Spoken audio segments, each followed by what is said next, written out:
তো ফাইনালি আমি টাইগার মুরগি কিনছি। আমি বাজার থেকে টাইগার মুরগিগুলো কিনে নিয়ে আসছি। তা অনেক সুস্থ সবল মুরগিগুলা ঘুরে বেড়াচ্ছে, কি সুন্দর পাখা ঝাপটাচ্ছে। মুরগির কত দাম পড়ছে ওইটা আমি পরে বলবো নি। এই যে এই খাঁচা আমার বাসায় পড়েছিল, এই খাঁচায় ওদের থাকার ঘর বানিয়ে দিছি। তো এরা এখন এই যে ঘুরে বেড়াচ্ছে, কি সুন্দর করে ঘুরে ঘুরে খাচ্ছে। এই সম্ভবত মোরগ হবে, আমি ঠিক জানি না। তা দেখতে পাচ্ছেন কি সুন্দর করে ঘুরছেও। আপনারা অবশ্যই বলবেন যে টাইগার মোরগ মুরগি কিনাই কি আমার লাভ হয়েছে নাকি। এটা সম্ভবত মোরগ, আমি জানি না। আমি বলছিলাম যে একটা মোরগ আর একটা মুরগি দিতে। তাই এই যে মোরগ মুরগি দুজন একসাথে এখানে কি সুন্দর দাঁড়ায় আছে দেখতে পাচ্ছেন। ওরা অনেক শান্ত প্রকৃতির, কি সুন্দর দেখতে পাচ্ছেন। আর দাম সম্পর্কে বলে দিই, এই দুইটা মুরগি আমি 200 টাকা পার পিস কিনছি। অবশ্যই বলবেন আমি এই টাকা দিয়ে মুরগিগুলো কিনে কি লাভ হয়েছে নাকি লস হয়েছে।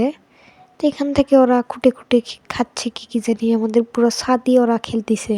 কেনার সময় ভাবছিলাম কোথায় কি রাখবো, কেমনে রাখবো, তারপরে ভাবলাম যে নিয়ে যাই, রাখার একটা ব্যবস্থা হয়ে যাবে নি।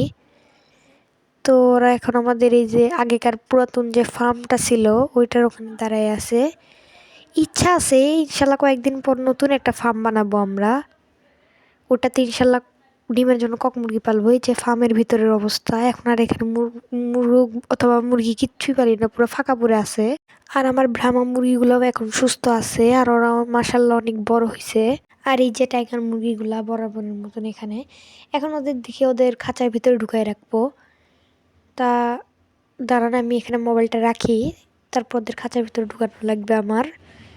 ওই যে মাটির পাত্রতে করে ওদের আমি খাবার দিই। তো এটাকে প্রথমে ফার্স্টে মোরগটাকে ঢুকাই দিই। হ্যাঁ দিছি। এখন মুরগিটাকে ধরতে গেছি, দেখি মোরগটা কি সুন্দর দেখতে পাচ্ছেন। এখানে ও দেখতেছে, চারিপাশটা ঘুরতেছে। আপনারা অবশ্য বলবেন যে মোরগটা কিনে কীরকম লাভ হয়েছে, মোরগ মুরগি দুইটাই। মুরগিটাকেও এখানে দিয়ে দিলাম বন্ধুরা। তা দেখতে পাচ্ছেন ওরা এই খাঁচাতেই থাকে, আজ থেকে এই খাঁচায় ওদের বাসা। ইনশাল্লাহ পরবর্তীতে ওদের বড় খাঁচায় পার করার ইচ্ছা আছে।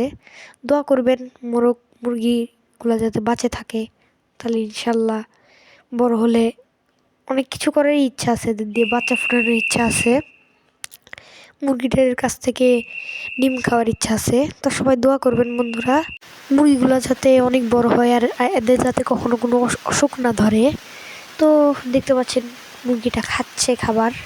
এদের নিজের ডিম থেকে এদের নিজের বাচ্চা ফোটানোর চেষ্টা করবো ইনশাল্লাহ বন্ধুরা। তো আজকের জন্য এটুকুই থাকুক ভিডিও, বেশি আর বড় না করি। আজকের জন্য এটুকুই, দেখা হবে কোনো নেক্সট ভিডিওতে। বিদায়, আল্লাহ হাফিজ, আসসালামু আলাইকুম।